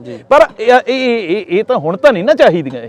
ਸੋ ਇਸ ਕਰਕੇ ਇਹ ਗੱਲ ਹੈ ਤਾਂ ਮੰਦਭਾਗੀ ਹੈ, ਮਾੜੀ। ਸਾਂਝੇ ਮੋਰਚੇ ਦੀ ਮੰਗ ਹੈ ਕਿ ਫੈਕਟਰੀ ਬੰਦ ਹੋਵੇ, ਦੂਸਰੇ ਪਾਸੇ ਜਾਂਚ ਕਮੇਟੀਆਂ ਬਣਾਈਆਂ ਜਾ ਰਹੀਆਂ ਨੇਗੀਆਂ, ਖੁਦਾ ਨਾ ਖਾਸਤਾ ਰਿਪੋਰਟਾਂ ਪਹਿਲਾਂ ਵੀ ਨੈਗੇਟਿਵ ਆਈਆਂ ਨੇਗੀਆਂ, ਫੈਕਟਰੀ ਦੇ ਹੱਕ ਵਿੱਚ ਆਈਆਂ ਨੇਗੀਆਂ। ਜੇ ਇਹ ਰਿਪੋਰਟਾਂ ਲੋਕਾਂ ਦੇ ਵਿਰੁੱਧ ਤੇ ਫੈਕਟਰੀ ਦੇ ਹੱਕ ਵਿੱਚ ਭੁਗਤ ਜਾਂਦੀਆਂ ਨੇ ਰਿਪੋਰਟਾਂ, ਫਿਰ ਇਹ ਮੰਗ ਕਿੱਧਰ ਜਾਊਗੀ? ਨਹੀਂ, ਮੰਗ ਇਸ ਤਰ੍ਹਾਂ ਨਾ ਜੀ, ਇਹਨੂੰ ਵੇਖਣ ਦਾ ਐਂਗਲ ਵੱਖਰਾ ਹੈ। ਦੇਖੋ, ਪਹਿਲੀ ਗੱਲ ਤਾਂ ਇਹ ਹੈ ਕਿ ਸੱਚਾਈ ਹੁੰਦੀ ਹੈ ਸੱਚ ਜਿਹੜਾ ਹੈਗਾ ਉਹ ਓਬੜ ਖੋਬੜ ਰਸਤਿਆਂ ਦੇ ਵਿੱਚ ਕਈ ਵਾਰੀ ਪਿੱਛੇ ਤਾਂ ਰਹਿ ਜਾਂਦਾ, ਪਰ ਖਤਮ ਨਹੀਂ ਹੁੰਦਾ ਜੀ। ਸਚਾਈ ਸੱਚ ਜਿਹੜਾ ਹੈਗਾ ਸੱਚ ਨੇ ਅੱਗੇ ਆਉਣਾ ਹੀ ਹੁੰਦਾ ਜੀ। ਹੁਣ ਜੇਕਰ ਇਹ ਸਮੱਸਿਆਵਾਂ ਜੇ ਇਹ ਰਿਪੋਰਟਾਂ ਠੀਕ ਆਉਂਦੀਆਂ ਨੇ ਜੀ। ਇਹ ਜਿਹੀਆਂ ਰਿਪੋਰਟਾਂ ਮਤਲਬ ਠੀਕ ਆਉਂਦੀਆਂ ਨੇ ਤਾਂ ਫਿਰ ਉਹ ਕਿਹੜੇ ਕਾਰਨ ਹੈ ਜਿਹੜੇ ਪੰਜਾਬ ਨੂੰ ਬਿਮਾਰ ਕਰੀ ਬੈਠੇ ਆ? ਫਿਰ ਉਹ ਕਿਹੜੇ ਕਾਰਨ ਹੈ ਜਿਨ੍ਹਾਂ ਦੇ ਨਾਲ ਮਤਲਬ ਪਾਣੀਆਂ ਦੇ ਰੰਗ ਬਦਲ ਗਏ? ਜੀ। ਠੀਕ ਹੈ ਨਾ, ਫਿਰ ਉਹਦਾ ਜਵਾਬ ਕਿੱਥੋਂ ਲੱਭਾਂਗੇ? ਸੋ ਇਸ ਕਰਕੇ ਇਹ ਨਹੀਂ ਹੈਗਾ ਮਸਲਾ, ਤਾਂ ਇਹ ਹੈਗਾ ਦਿੱਕਤ ਇੱਥੇ ਨਹੀਂ ਹੈਗੀ ਕਿ ਇਹ ਇੱਥੇ ਕੀ ਵਾਪਰ ਰਿਹਾ ਹੈ, ਦਿੱਕਤ ਇੱਥੇ ਹੈ ਕਿ ਇਹਨੂੰ ਦਰੁਸਤ ਕਿਵੇਂ ਕਰਨਾ ਹੈ। ਦਰੁਸਤ ਕਿਵੇਂ ਕਰਨਾ ਹੈ ਉਹਦੇ ਵਾਸਤੇ ਦਿੱਕਤ ਹੈ। ਸੋ ਉਹ ਜ਼ਿੰਮੇਵਾਰ ਲੋਕਾਂ ਨੂੰ, ਅਹਿਮ ਅਹੁਦਿਆਂ ਤੇ ਬੈਠੇ ਹੋਏ ਲੋਕਾਂ ਨੂੰ ਮੈਂ ਇਹ ਸਮਝਦਾ ਕਿ ਜਿਹੜਾ ਪਿਛਲੇ ਲੰਬੇ ਸਮੇਂ ਦੇ ਵਿੱਚ ਤੁਹਾਡਾ ਬਣਿਆ ਹੋਇਆ ਮਾਈਂਡ ਸੈਟ ਹੈ ਨਾ ਜੀ, ਉਹ ਮਾਈਂਡ ਸੈਟ ਨੂੰ ਤਬਦੀਲ ਕਰੋ, ਉਹਨੂੰ ਛੱਡੀਏ, ਉਹਦੇ ਵਿੱਚੋਂ ਬਾਹਰ ਨਿਕਲੀਏ ਔਰ ਇਹ ਇਸ ਤਰ੍ਹਾਂ ਦੇ ਫੈਸਲੇ ਜਿਹੜੇ ਲੈਣੇ ਪੈਣਗੇ ਸਾਨੂੰ। ਅਸੀਂ ਇਹ ਫੈਸਲੇ ਲੈਣ ਦੀ ਜੁਰਤ ਕਰੀਏ, ਅਸੀਂ ਇਹ ਫੈਸਲੇ ਲੈਣ ਦੀ ਇੱਕ ਪਿਰਤ ਪਾਈਏ। ਠੀਕ ਹੈ ਨਾ, ਕਈ ਵਾਰੀ ਕੀ ਹੁੰਦਾ ਕਿ ਪਿਛਲਾ ਪਿਛੋਕੜ ਸਾਡਾ ਜਿਹੜਾ ਉਹ ਦੱਸ ਰਿਹਾ ਹੁੰਦਾ, ਜਿਵੇਂ ਸੁਸਤ ਬੰਦਾ ਤਾਂ ਉਹਨੇ ਸੁਸਤੀ 'ਚ ਹੀ ਰਹਿਣਾ। ਕਈ ਬੰਦੇ ਹੁਣ ਤੁਸੀਂ ਅਕਸਰ ਦੇਖਦੇ ਹੋ ਕਿ ਜਦੋਂ ਇਸ ਤਰ੍ਹਾਂ ਦੀਆਂ ਗੱਲਾਂ ਹੁੰਦੀਆਂ ਤਾਂ ਆਪਾਂ ਪਿਛਲੀਆਂ ਉਦਾਹਰਨਾਂ ਲੈ ਕੇ ਆ ਜਾਂਦੇ ਹਾਂ ਨਾਲ, ਵੀ ਉਹ ਫਲਾਣੇ ਵੇਲੇ ਜਾਂ ਇਹ ਕਿਵੇਂ ਹੋ ਜਾਊਗਾ ਜੀ, ਆਹ ਕਿਵੇਂ ਹੋ ਜਾਊਗਾ ਜੀ, ਇੱਥੇ ਤਾਂ ਫਿਰ ਜੇ ਫੈਕਟਰੀ ਬੰਦ ਕਰ ਲਈ। ਹੁਣ ਮੇਰੀ ਗੱਲ ਸੁਣੋ, 19 ਤੇ 20 ਦੇ ਵਿੱਚ 19-20 ਕੇ 20-21 ਦੇ ਵਿੱਚ ਕਰੋਨਾ ਦੇ ਦੌਰਾਨ ਕੀ ਸਾਰੀ ਦੁਨੀਆ ਨਹੀਂ ਬੰਦ ਕਰਕੇ ਬੈਠੇ ਰਹੇ? ਤੇ ਉਹ ਬੰਦ ਕਿਉਂ ਕੀਤੀ ਸੀ? ਕਿਉਂਕਿ ਕੁਦਰਤ ਪ੍ਰਕੋਪ ਹੋ ਗਈ ਸੀ, ਕੁਦਰਤ ਆਪਦੇ ਰੰਗ ਵਿਖਾ ਰਹੀ ਸੀ। ਤੇ ਜੇ ਅਸੀਂ ਕੁਦਰਤ ਨਾਲ ਛੇੜਛਾੜ ਕਰਾਂਗੇ ਤੇ ਫਿਰ ਜੇ ਮਤਲਬ ਛੇੜਛਾੜ ਕਰੋਗੇ ਤਾਂ ਭਾਈ ਉਹਦਾ ਤਾਂ ਪਰਮ ਪਿਤਾ ਪਰਮਾਤਮਾ ਦਾ ਹੁਕਮ ਹੈ ਜਿਹੜਾ, ਉਹ ਤਾਂ ਬੜਾ ਵੱਡਾ ਅਟੱਲ ਹੈ। ਫਿਰ ਤਾਂ ਆਪਾਂ ਨੂੰ, ਨਹੀਂ ਤਾਂ ਜੇ ਆਪਾਂ ਨਾ ਸੁਧਰਾਂਗੇ ਤਾਂ ਫਿਰ ਉਹਨਾਂ ਨੇ ਉਹਨੂੰ ਆਪਣੀ ਕੋਈ ਮਤਲਬ ਉਹਨੂੰ ਆਪਣੇ ਫੈਸਲੇ ਲੈਣੇ ਪੈਂਦੇ ਆ। ਸੋ ਇਸ ਕਰਕੇ ਉਹ ਸਾਨੂੰ ਸੁਚੇਤ ਕਰ ਰਹੀ ਹੈ ਕੁਦਰਤ ਕਿ ਸਾਨੂੰ ਚਾਹੇ ਕੋਈ ਇੱਕ ਫੈਕਟਰੀ ਇੱਥੋਂ ਚੱਕ ਕੇ ਇੱਧਰ ਕਰ ਲਓ, ਇੱਧਰੋਂ ਚੱਕ ਕੇ ਇੱਥੇ ਲੈ ਜਾਓ, ਇਹ ਛੋਟੀਆਂ ਗੱਲਾਂ ਹੈ, ਇਹ ਫੈਸਲੇ ਲੈ ਲਓ। ਇਹ ਸਾਨੂੰ ਮਨੁੱਖਤਾ ਦੇ ਆ ਜਿਹੜੇ ਇੰਨੇ ਲੋਕ ਇੱਥੇ ਆ ਕੇ ਬੈਠੇ ਨੇ, ਇਹ ਸਾਰੇ ਤਾਂ ਹੀ ਬੈਠੇ ਆ ਕਿਉਂਕਿ ਜਿਹੜਾ ਗੁਰਬਾਣੀ ਨੇ ਵੀ ਸਾਨੂੰ, ਸਾਡੇ ਪਾਤਸ਼ਾਹਾਂ ਨੇ ਸਾਨੂੰ ਇਹ ਹੁਕਮ ਦਿੱਤਾ ਹੈ ਕਿ ਜਿਹੜੀ ਪਾਣੀ, ਧਰਤੀ, ਹਵਾ ਜਿਹੜੀ ਹੈ ਇਹ ਸਭ ਤੋਂ ਵਡਮੁੱਲੀ ਹੈ। ਪਹਿਲਾਂ ਰੱਖਿਆ ਇਹਦੀ ਕਰਿਆ ਜੇ ਇਹਦੀ ਰੱਖਿਆ ਕਰੀ ਰੱਖੋਗੇ ਫਿਰ ਤੁਹਾਡੇ ਤੇ ਪ੍ਰਮਾਤਮਾ ਦੀ ਕਿਰਪਾ ਹੈ। ਠੀਕ ਹੈ ਨਾ, ਸੋ ਇਹ ਸਾਨੂੰ ਹੁਕਮ ਮਿਲੇ ਹੋਏ ਆ ਤੇ ਅਸੀਂ ਤਾਂ ਹੀ ਤਾਂ ਸਾਡੇ ਲੋਕ। ਸੋ ਇੱਥੇ ਜੇਕਰ ਕਿਤੇ ਕੋਈ ਬੰਦਾ ਕੁਤਾਹੀ ਕਰ ਰਿਹਾ ਹੈ, ਕੋਈ ਢਿੱਲ ਵਰਤ ਰਿਹਾ ਹੈ ਜਾਂ ਕਿਸੇ ਦਾ ਕੋਈ ਮਤਲਬ ਨੁਕਸਾਨ ਹੋ ਰਿਹਾ ਹੈ, ਕੋਈ ਫੈਸਲਾ ਲੈਣ ਦੇ ਵਿੱਚ ਕਿਸੇ ਦਾ ਨੁਕਸਾਨ ਵੀ ਤਾਂ ਹੋ ਸਕਦਾ ਨਾ। ਜਿਸ ਤਰ੍ਹਾਂ ਹੁਣ ਆ ਫੈਕਟਰੀ ਵਾਲੇ ਦੱਸਦੇ ਨੇ ਆਪਾਂ ਨੂੰ ਵੀ ਇਹਨਾਂ ਦਾ ਤਾਂ ਜੀ ਨੁਕਸਾਨ ਬੜਾ ਵੱਡਾ ਹੋ ਜਾਏਗਾ। ਸੋ ਨੁਕਸਾਨ ਹੋ ਜਾਏਗਾ ਤਾਂ ਭਾਈ ਨੁਕਸਾਨਾਂ ਦੀਆਂ ਤਾਂ ਭਰਪਾਈਆਂ ਹੋ ਜਾਣਗੀਆਂ, ਪਰ ਇਹ ਮਸਲੇ ਦਾ ਹੱਲ ਕਿੱਥੋਂ ਹੋਊਗਾ? ਦਰਅਸਲ ਜਦੋਂ ਦਿੱਲੀ ਕਾਲੇ ਕਾਨੂੰਨਾਂ ਦੀ ਲੜਾਈ ਲੜਦੇ ਆ ਕਿਸਾਨ, ਪੂਰੇ ਪੰਜਾਬ ਦੇ ਲੋਕ ਲੜਦੇ ਨੇ ਜੀ, ਪੂਰੇ ਭਾਰਤ ਦੇ ਲੋਕ ਲੜਦੇ ਨੇ ਜੀ, ਉਦੋਂ ਜਦੋਂ ਕਾਲੇ ਕਾਨੂੰਨ ਵਾਪਸ ਲੈ ਲਏ ਸਰਕਾਰ ਨੇ, ਜਿੱਤ ਕੇ ਅਸੀਂ ਫਤਿਹ ਦਾ ਝੰਡਾ ਬੁਲੰਦ ਕਰਦੇ ਭਰਤਦੇ ਆ ਘਰਾਂ ਨੂੰ, ਲੋਕਾਂ ਨੇ ਚਰਚਾ ਛਿੜੀ ਕਿ ਲੱਗਦੇ ਹੱਥ ਯਾਰ MSP ਵੀ ਲੈ ਕੇ ਆਉਣੀਆਂ ਸੀ। ਅੱਜ ਇਹ ਨਹੀਂ ਲੱਗਦਾ ਕਿ ਸਾਂਝੇ ਮੋਰਚੇ ਇਹ ਇੱਕ ਫੈਕਟਰੀ ਦੀ ਮੰਗ ਹੀ ਕਿਉਂ ਹੈ ਵੀ ਦੂਜੀਆਂ ਫੈਕਟਰੀਆਂ ਜਿਹੜੀਆਂ ਹੋਰ ਲੱਗੀਆਂ ਨੇ ਕਿਤੇ ਲੱਗਦੇ ਹੱਥ ਉਹਨਾਂ ਦੀ ਵੀ ਜਾਂਚ ਪੜਤਾਲ ਹੋਵੇ, ਕਿਤੇ ਉਹਨਾਂ ਪਿੰਡਾਂ 'ਚ ਤਾਂ ਨਹੀਂ ਇਹ ਵਾਪਰ ਰਿਹਾ, ਕਿਤੇ ਅੱਜ ਤਾਂ ਇਹ ਮਸਲਾ ਉੱਠਿਆ ਤੇ 2 ਸਾਲਾਂ ਬਾਅਦ ਸਾਲ ਬਾਅਦ ਉਧਰ ਉੱਠ ਖੜੇ, ਕਿਤੇ ਫਿਰ ਇਹ ਮੋਰਚਾ ਕਿਤੇ ਹੋਰ ਲੱਗਿਆ ਹੋਵੇ। ਤੁਸੀਂ ਜਿਸ ਤਰ੍ਹਾਂ ਤੁਹਾਡਾ ਧਿਆਨ ਜਾਂਦਾ ਹੈ, ਇਸੇ ਤਰ੍ਹਾਂ ਹਰੇਕ ਪੰਜਾਬ ਦੇ ਪੁੱਤਰ ਦਾ, ਹਰੇਕ ਪੰਜਾਬ ਦੇ ਵਸਿੰਦੇ ਦਾ ਇਹਨਾਂ ਗੱਲਾਂ ਦੇ ਵੱਲ ਧਿਆਨ ਜਾਂਦਾ ਹੈ ਜੀ, ਔਰ ਇਹ ਧਿਆਨ ਕਰਨ ਵਾਲੀਆਂ ਨੇ ਗੱਲਾਂ, ਇਹਦੇ ਵਿੱਚ ਕੋਈ ਸ਼ੱਕ ਨਹੀਂ ਜੀ। ਮੈਂ ਕਹਿੰਦਾ ਤੁਸੀਂ ਤਾਂ ਇਹ ਗੱਲ ਕਹਿੰਦੇ ਹੋ ਨਾ ਕਿ ਕਿਤੇ ਹੋਰ ਨਾ ਇਦਾਂ ਹੋ ਰਿਹਾ ਹੋਵੇ। ਮੈਂ ਜਿਸ ਤਰ੍ਹਾਂ ਗੱਲ ਕੀਤੀ ਕਿ ਜਿਹੜੀ ਆ ਕਾਲੀ ਲਾਈਨ ਆ ਰਹੀ ਹੈ ਇਹ ਐਵੇਂ ਹੀ ਤਾਂ ਆ ਨਹੀਂ ਰਹੀ। ਹੁਣ ਕੋਈ ਬੰਦਾ ਪੰਜਾਬ ਦੇ ਵਿੱਚ ਛੱਡੋ, ਦੁਨੀਆ ਦੇ ਵਿੱਚ ਕੋਈ ਬੰਦਾ ਹੋਊਗਾ ਜਿਹੜਾ ਇਹ ਦੱਸ ਸਕਦਾ ਹੈ ਕਿ ਜਿਹੜਾ ਦਰਿਆ ਦਾ ਪਾਣੀ ਹੈ, ਦੁਨੀਆ ਭਰ ਦੇ ਵਿੱਚ ਦਰਿਆ ਵਗਦੇ ਨੇ, ਪੂਰੀ ਧਰਤੀ ਦੇ ਉੱਤੇ ਦਰਿਆ ਵਗਦੇ ਨੇ, ਕਦੇ ਕਿਸੇ ਦਰਿਆਵਾਂ ਦੇ ਪਾਣੀ ਇਦਾਂ ਕਾਲੇ ਹੋ ਕੇ ਵਹਿੰਦੇ ਵੇਖੇ? ਜੇ ਨਹੀਂ ਵੇਖੇ ਅਸੀਂ ਤਾਂ ਇਹਦਾ ਮਤਲਬ ਇੱਥੇ ਅਸੀਂ ਕੋਈ ਗੜਬੜ ਕਰ ਰਹੇ ਹਾਂ। ਕੁਦਰਤ ਤਾਂ ਪਾਣੀ ਇੱਕੋ ਜਿਹਾ ਭੇਜਦੀ ਹੈ ਨਾ ਜੀ, ਕਦੇ ਦੇਖਿਆ? ਹੁਣ ਇਸੇ ਪੰਜਾਬ ਦੇ ਇਹਨਾਂ ਹੀ ਦਰਿਆਵਾਂ ਦਾ ਪਾਣੀ ਜਦੋਂ ਉੱਪਰਲੇ ਪਾਸੇ ਦੀ ਜਾਂਦਾ ਤਾਂ ਉਹਨਾਂ ਨੂੰ ਨੀਲੀਆਂ ਨਹਿਰਾਂ ਕਹਿੰਦੇ ਆ ਜੀ, ਠੀਕ ਹੈ ਨਾ, ਔਰ ਉਹ ਜਦੋਂ ਇਧਰੋਂ ਦੀ ਵਹਿੰਦਾ ਪੰਜਾਬ ਨੂੰ ਥੱਲੇ ਵਾਲੇ ਪਾਸੇ ਨੂੰ ਆਉਂਦਾ ਹੈ ਤਾਂ ਉਹ ਕਾਲਾ ਪਾਣੀ ਆ ਰਿਹਾ। ਸੋ ਇਹਦਾ ਮਤਲਬ ਕੁਤਾਹੀ ਤਾਂ ਸਭ ਜਗ੍ਹਾ ਤੇ ਅਸੀਂ ਹੀ ਕਰ ਰਹੇ ਹਾਂ। ਉਹਦੇ ਵਿੱਚ ਕੋਈ ਕਿਸੇ ਦਾ ਰੋਲ ਕਿਸ ਤਰ੍ਹਾਂ ਦਾ ਹੋ ਸਕਦਾ, ਕਿਸੇ ਦਾ ਕਿਸ ਤਰ੍ਹਾਂ ਦਾ ਹੋ ਸਕਦਾ। ਪੂਰਾ ਜਿਹੜਾ ਜਿਹਨੂੰ ਇਹ ਬੁੱਢਾ ਨਾਲਾ ਕਹਿ ਦਿਓ ਜਾਂ ਬੁੱਢਾ ਦਰਿਆ ਕਹਿ ਦਿਓ, ਉੱਥੋਂ ਸਾਰਾ ਫੈਕਟਰੀਆਂ ਦੀ ਹੀ ਵੇਸਟੇਜ ਤਾਂ ਉਹਦੇ ਵਿੱਚ ਪੈਂਦੀ ਹੈ, ਤਾਂ ਹੀ ਤਾਂ ਉਹ ਪਾਣੀ ਖਰਾਬ ਹੋ ਰਿਹਾ। ਔਰ ਉਹ ਪਾਣੀ ਆਉਂਦਾ ਹੈ ਥੱਲੇ ਆ ਕੇ ਤਾਂ ਹੀ ਬਠਿੰਡਿਓਂ ਕੈਂਸਰ ਟ੍ਰੇਨਾਂ ਚੱਲਦੀਆਂ ਨੇ। ਸੋ ਮੇਰਾ ਮਤਲਬ ਕਹਿਣ ਦਾ ਇਹ ਆ ਕਿ ਇਹ ਸਾਰੀਆਂ ਚੀਜ਼ਾਂ ਦੇਖਣੀਆਂ ਤਾਂ ਦੂਰ ਦੀ ਗੱਲ, ਮਤਲਬ ਅਲੱਗ ਗੱਲ ਹੈ, ਤਾਂ ਦਿਖ ਰਹੀਆਂ ਨੇ ਜੀ, ਠੀਕ ਹੈ ਨਾ। ਸੋ ਇਸ ਕਰਕੇ ਮੈਨੂੰ ਇਹ ਲੱਗਦਾ ਕਿ ਜਦੋਂ ਲੋਕ ਮਤਲਬ ਇੱਕ ਵਾਰੀ ਉਸਲ ਵੱਟੇ ਲੈਣ ਲੱਗ ਜਾਂਦੇ ਆ ਨਾ, ਉਹ ਸਾਰੀਆਂ ਗੱਲਾਂ ਦੇ ਹੱਲ ਕਰ ਲੈਂਦੇ ਆ। ਇਦੋਂ ਪਹਿਲਾਂ ਸੀ ਜ਼ਿੰਮੇਵਾਰੀਆਂ ਇਹਨਾਂ ਲੋਕਾਂ ਦੀਆਂ, ਚੁਣੇ ਹੋਏ ਲੋਕਾਂ ਦੀ। ਜੀ ਜੀ ਉਹਨਾਂ ਦੇ ਸਾਥ ਦਿੱਤੇ ਲੋਕਾਂ ਨੇ, ਉਹਨਾਂ ਦੇ ਪਿੱਛੇ ਖੜ ਕੇ ਨਾਅਰੇ ਮਾਰੇ, ਜਕਾਰੇ ਮਾਰੇ, ਉਹਨਾਂ ਦੇ ਨਾਲ ਲਿਹਾਜ਼ਾਂ ਵੀ ਪਗਾਈਆਂ, ਉਹਨਾਂ ਨਾਲ ਵਿਰੋਧਤਾਵਾਂ ਵੀ ਪਗਾਈਆਂ, ਉਹਨਾਂ ਨੂੰ ਇਹ ਵਾਰੀ-ਵਾਰੀ ਬਦਲ ਕੇ 5-5 ਸਾਲ ਦਾ ਸਮਾਂ ਵੀ ਦਿੱਤਾ, ਸਭ ਕੁਝ ਕੀਤਾ ਲੋਕਾਂ ਨੇ, ਪਰ ਉਹ ਖਰੇ ਨਹੀਂ ਉਤਰੇ। ਸੋ ਜਿਹੜੇ ਖਰੇ ਉਤਰਨ ਵਾਲੇ ਹੈਗੇ, ਜਿਹੜੇ ਜ਼ਿੰਮੇਵਾਰੀ ਲੈ ਕੇ ਆਏ ਆ, ਇਹਨਾਂ ਨੂੰ ਖਰੇ ਉਤਰਨਾ ਚਾਹੀਦਾ, ਨਹੀਂ ਤਾਂ ਲੋਕ ਤਾਂ ਉਸ ਵੱਟੇ ਹੁਣ ਲੈਣ ਲੱਗ ਗਏ। ਇਸ ਗੰਦੇ ਸਿਸਟਮ ਕਰਕੇ, ਇਹਨਾਂ ਹੁਕਮਰਾਨ ਸਰਕਾਰਾਂ ਕਰਕੇ, ਜਦੋਂ ਕੋਈ ਇਨਸਾਨ ਮੌਤ ਦੀ ਭੇਟ ਚੜ੍ਹਦਾ ਜਾਂ ਸਾਡੀਆਂ ਫਸਲਾਂ ਦੀ ਬਰਬਾਦੀ ਜਦੋਂ ਹੋ ਜਾਂਦੀ ਹੈ, ਮੁਆਵਜ਼ਾ ਲੈਣ ਵਾਸਤੇ ਲੋਕ ਕਈ ਮਹੀਨੇ, ਚਾਹੇ ਮਜ਼ਦੂਰ ਬੈਠੇ ਹੋਣ, ਚਾਹੇ ਕਿਸਾਨ ਬੈਠੇ ਹੋਣ, ਚਾਹੇ ਹੋਰ ਵਰਗ ਕੋਈ ਬੈਠਾ ਹੋਵੇ, ਆਪਣੇ ਮੁਆਵਜ਼ੇ ਲੈਣ ਵਾਸਤੇ, ਮੁਲਾਜ਼ਮ ਵਰਗ ਕਈ ਵੀ ਤਨਖਾਹ ਲੈਣ ਵਾਸਤੇ ਸੜਕਾਂ ਤੇ ਆਉਣਾ ਪੈਂਦਾ। ਦੂਸਰੇ ਪਾਸੇ ਅੱਜ 5-6 ਮਹੀਨੇ ਜਦੋਂ ਇਹਨੂੰ ਫੈਕਟਰੀ ਬੰਦ ਹੋਈ ਨੂੰ ਹੋ ਗਿਆ ਤੇ ਹਾਈ ਕੋਰਟ ਦੇ ਹੁਕਮ ਆਉਂਦੇ ਨੇ ਕਿ 20 ਕਰੋੜ ਰੁਪਇਆ ਇਹਦਾ ਨੁਕਸਾਨ ਹੋਇਆ ਤੇ ਫੈਕਟਰੀ ਮਾਲਕ ਨੇ ਕਿਹਾ ਮੇਰਾ ਨੁਕਸਾਨ ਹੋ ਗਿਆ। ਇਹੋ ਜਿਹੇ ਫੈਸਲੇ ਨੂੰ ਕਿਵੇਂ ਦੇਖਦੇ ਹੋ? ਬਿਲਕੁਲ, ਇਹ ਤਾਂ ਬੜੀਆਂ ਪ੍ਰਤੱਖ ਮਤਲਬ ਉਦਾਹਰਨਾਂ ਨੇ ਛੋਟੇ ਵੀਰ। ਮਤਲਬ ਤੁਸੀਂ ਦੇਖੋ, ਮੁਆਵਜ਼ੇ ਜਾਂ ਇਹ ਚੀਜ਼ਾਂ ਜਿਹੜਾ ਕਾਰਪੋਰੇਟ ਘਰਾਣਿਆਂ ਦਾ ਪੱਖ ਪੂਰਨਾ ਜਾਂ ਸਿਸਟਮ ਨੇ ਉਹਨਾਂ ਦੇ ਨਾਲ ਖੜ ਜਾਣਾ, ਇਹ ਤਾਂ ਮਤਲਬ ਬਹੁਤ ਕਾਮਨ ਹੈ। ਮੈਂ ਕਹਿੰਦਾ ਵੀ ਆਮ ਮੁਆਵਜ਼ੇ ਦੀ ਗੱਲ ਕਰਦੇ ਹੋ, ਨਿਆਂ ਤਾਂ ਅਜੇ ਮੇਰੇ ਪਾਤਸ਼ਾਹ ਦਾ ਨਹੀਂ ਦੇ ਸਕੇ ਇਹ। ਠੀਕ ਹੈ ਨਾ, ਜੇ ਨਿਆਂ ਉੱਥੇ ਬਰਗਾੜੀ ਦਾ ਮਸਲਾ ਜਿਹੜਾ ਹੈਗਾ ਸਾਡਾ, ਅੱਜ 3 ਸਰਕਾਰਾਂ ਬਦਲ ਗਈਆਂ, ਜਿਉਂ ਦਾ ਤਿਉਂ ਖੜਿਆ। ਠੀਕ ਹੈ, ਜੇਕਰ ਮਤਲਬ ਕੋਈ ਤਰਕ ਸੰਗਤ ਗੱਲ ਕੀਤੀ ਹੁੰਦੀ ਤਾਂ ਲੋਕਾਂ ਦੀ ਤਸੱਲੀ ਨਾ ਹੁੰਦੀ। ਜੀ ਜੀ। ਸੋ ਨਿਆਂ ਜਿਹੜਾ ਹੈਗਾ, ਜਸਟਿਸ ਡਿਲੇ ਹੀ ਤਾਂ ਇੱਕ ਕਰਪਸ਼ਨ ਹੈ ਨਾ, ਇਹੀ ਤਾਂ ਇੱਕ ਕਰਪਸ਼ਨ ਹੈ, ਇਹੀ ਤਾਂ ਇੱਕ ਪੂਰੇ ਮਤਲਬ ਵਿਚਰਦੇ ਪ੍ਰਬੰਧ ਦੇ ਉੱਤੇ ਇੱਕ ਸਵਾਲੀਆ ਨਿਸ਼ਾਨ ਹੈ। ਸੋ ਇਹਨਾਂ ਸਵਾਲੀਆ ਨਿਸ਼ਾਨਾਂ ਦਾ ਕਰਕੇ ਹੀ ਤਾਂ ਲੋਕਾਂ ਨੂੰ ਉੱਠ ਕੇ ਅੱਜ ਇੰਨੀ ਠੰਡ ਦੇ ਵਿੱਚ, ਇਹਨਾਂ ਦਿਨਾਂ ਦੇ ਵਿੱਚ, ਜੇ ਕਿਸੇ ਨੂੰ ਕਿਸੇ ਰਿਸ਼ਤੇਦਾਰੀ 'ਚ ਵੀ ਜਾਣਾ ਪੈ ਜੇ ਨਾ, ਕਹਿੰਦਾ ਯਾਰ 2-4 ਦਿਨ ਖੜ ਜਾ, ਠਹਿਰ ਜਾ, ਮੌਸਮ ਬਦਲ ਜਾਣ ਤੇ ਫਿਰ ਜਾ ਆਵਾਂਗੇ, ਕੋਈ ਮਗਰ ਲੱਗਿਆ। ਪਰ ਇੱਥੇ ਲੋਕ ਆਪਣੇ ਕੰਬਲ ਚੁੱਕ ਕੇ, ਰਜਾਈਆਂ ਚੁੱਕ ਕੇ ਕਈ ਦਿਨਾਂ ਵਾਸਤੇ ਆ ਕੇ ਬੈਠ ਜਾਂਦੇ ਜੀ। ਕੋਈ ਮਤਲਬ ਹੈ ਨਾ, ਕੋਈ ਕਾਰਨ ਹੈ ਨਾ। ਸੋ ਇਸ ਕਰਕੇ ਹੀ ਹੈ ਇਹ ਭਾਵਨਾ। ਡਾਕਟਰ ਸਾਹਿਬ, ਆਖਰੀ ਸਵਾਲ ਹੈ, ਜਾਂਚ ਕਮੇਟੀਆਂ ਬਣੀਆਂ ਨੇ ਜੀ, ਦੂਸਰੇ ਪਾਸੇ ਜਾਂਚ ਕਮੇਟੀਆਂ ਬਣੀਆਂ ਇਸ ਵਾਸਤੇ ਨੇ ਵੀ ਜਾਂਚ ਹੋਊਗੀ ਜੀ, ਇਹ ਦੇਖਿਆ ਜਾਊਗਾ ਕੀ ਫੈਕਟਰੀ ਦਾ ਪ੍ਰਭਾਵ ਹੈਗਾ ਇਸ ਗੱਲ ਦੇ ਵਿੱਚ, ਪ੍ਰਦੂਸ਼ਣ ਦੇ ਵਿੱਚ, ਮਿੱਟੀ ਪਾਣੀ ਜਾਂ ਸਾਡੀਆਂ ਕੁੱਖਾਂ ਉਜਾੜਨ ਦੇ ਵਿੱਚ। ਦੂਸਰੇ ਪਾਸੇ ਜਦੋਂ ਪਸ਼ੂ ਮਰਦੇ ਆ ਪਿੰਡਾਂ ਦੇ ਵਿੱਚ, ਪਿੱਛੇ ਜੇ ਪਸ਼ੂ ਮਰਿਆ, ਇਹ ਸੁਣਨ ਚ ਆਇਆ ਵੀ ਇਸੇ ਫੈਕਟਰੀ ਨੇ ਉਹਨਾਂ ਨੂੰ ਮੁਆਵਜ਼ੇ ਜਾਰੀ ਕੀਤੇ ਨੇ। ਬਿਲਕੁਲ, ਇਹਦਾ ਮਤਲਬ ਕੀ ਹੈ ਵੀ ਜਦੋਂ ਮੁਆਵਜ਼ੇ ਜਾਰੀ ਕਰਤੇ, ਇਟ ਮੀਨ ਜੇ ਮੰਨ ਗਏ ਵੀ ਇਹਦਾ ਨੁਕਸਾਨ ਹੈ ਸਾਡੇ, ਅਸੀਂ ਵਜਾਂਗੇ ਦੀ, ਫਿਰ ਜਾਂਚ ਕਮੇਟੀਆਂ ਦਾ ਕਿੱਥੇ ਰਹਿ ਗਈਆਂ ਕਿ ਉਹ ਚੀਜ਼ ਲੀਗਲੀ ਤੌਰ ਤੇ ਮੰਨੀ ਨਹੀਂ ਜਾ ਸਕਦੀ ਵੀ ਜਦੋਂ ਮੁਆਵਜ਼ੇ ਦਿੱਤੇ ਗਏ ਨੇ, ਇਹ ਮੰਨ ਲਿਆ ਗਿਆ ਵੀ ਹਾਂ ਤੁਹਾਡੀ ਮੱਝ ਦਾ ਨੁਕਸਾਨ ਸਾਡੇ ਕਰਕੇ ਹੋਇਆ ਪਈ ਆ, ਚੱਕੋ ਮੁਆਵਜ਼ਾ, ਕੀ ਉਹ ਮੰਨਣਯੋਗ ਨਹੀਂ ਗੱਲ ਹੈਗੀ?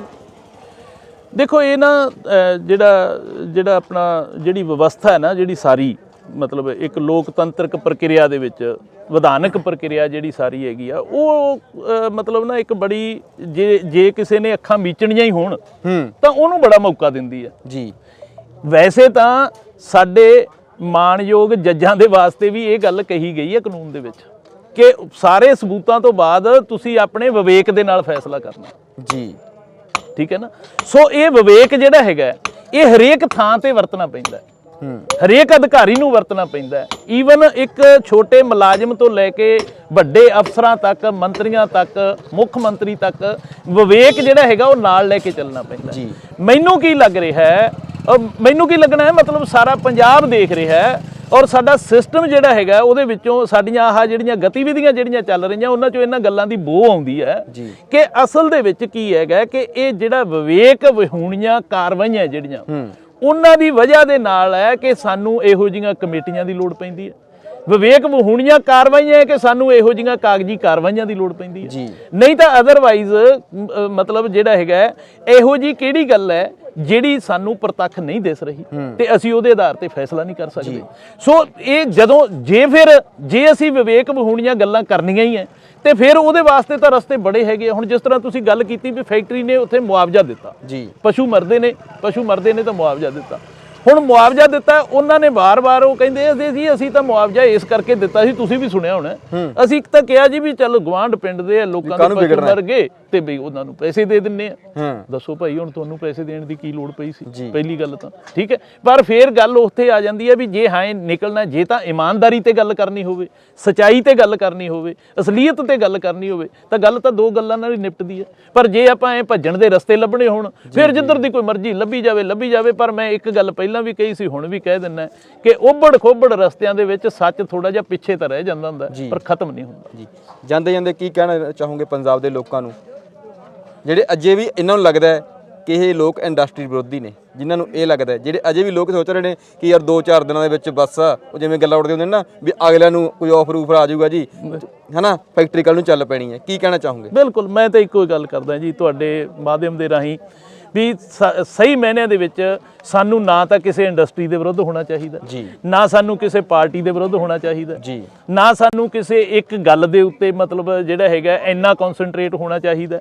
ਸਾਨੂੰ ਸਾਡਾ ਵਿਸ਼ਾ ਜਿਹੜਾ ਹੈਗਾ, ਦੇਖੋ ਜਿਹੜੀ ਗੱਲ ਹੁਣ ਚੱਲੀ ਹੈ ਖਾਸ ਤੌਰ ਤੇ ਜਿਹੜਾ ਆ ਪਿਛਲੇ ਅੰਦੋਲਨ ਤੋਂ ਬਾਅਦ, ਜੀ, ਦਿੱਲੀ ਵਾਲੇ ਅੰਦੋਲਨ ਤੋਂ ਬਾਅਦ ਜਿਹੜੀ ਲੋਕ ਮਨਾਂ ਦੇ ਵਿੱਚ, ਆਮ ਲੋਕਾਂ ਦੀ ਸੋਚ ਦੇ ਵਿੱਚ ਜਿਹੜੀ ਇੱਕ ਤਬਦੀਲੀ ਆਈ ਹੈ, ਜੀ, ਉਸ ਤਬਦੀਲੀ ਦਾ ਵਧੀਆ ਫਾਇਦਾ ਜਿਹੜਾ ਹੈਗਾ ਉਹ ਲੋਕ ਤਾਂ ਲੈ ਸਕਦੇ ਆ ਜੇ ਅਸੀਂ ਇੱਕ ਗੱਲ ਦੇ ਉੱਤੇ ਕਨਸੈਂਟਰੇਟ ਰਹੀਏ ਕਿ ਅਸੀਂ ਸਾਥ ਜਿਹੜਾ ਹੈਗਾ ਸੱਚ ਦਾ ਦੇਣਾ, ਔਰ ਪ੍ਰਬੰਧ ਜਿਹੜਾ ਹੈਗਾ ਉਹ ਪੁਖਤਾ ਰਹਿਣਾ ਚਾਹੀਦਾ।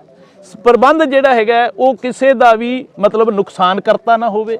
ਪ੍ਰਬੰਧ ਜਿਹੜਾ ਹੈਗਾ ਉਹ ਸਾਫ਼ ਤੇ ਸਪਸ਼ਟ ਹੋਣਾ ਚਾਹੀਦਾ।